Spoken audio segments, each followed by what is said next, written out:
আমার বাবা হসপিটালে ছিলেন।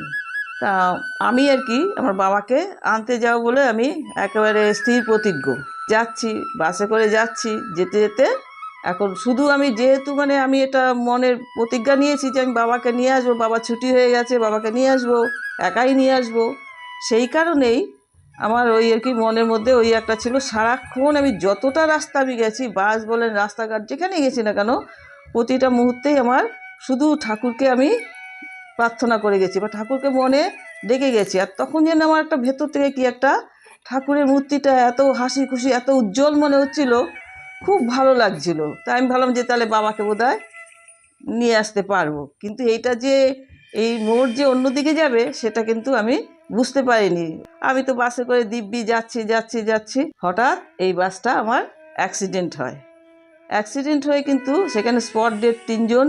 আমার চোখের সামনেই কিন্তু এরকম কারোর চোখ উপড়ে গেছে, হাত কেটে গেছে, আঙুল কেটে গেছে, নানা রকম। কিন্তু দেখেন এমন অবস্থা, আমি কিন্তু ঠাকুরকে ডেকে যাচ্ছি, তখনও কিন্তু আমি বুঝতে পারছি না যে অ্যাক্সিডেন্ট হয়েছে। হঠাৎ করে আমার সেন্স আসলে তো বাস তো পুরো উল্টে গেছে, তো সবাই তো নেমে যাচ্ছে, চিৎকার চেঁচামেচি করছে। তখন আমি কি করলাম, আমি ওই বাস উল্টে গেছে সেই অবস্থায় আমি লাফ দিয়ে নিচে নামলাম। নেমে তখন আমি দেখলাম যে আমার তো কিছু হয়নি। আমি কিন্তু সেই অবস্থায় আমি বাবার কাছে চলে গেলাম হসপিটালে।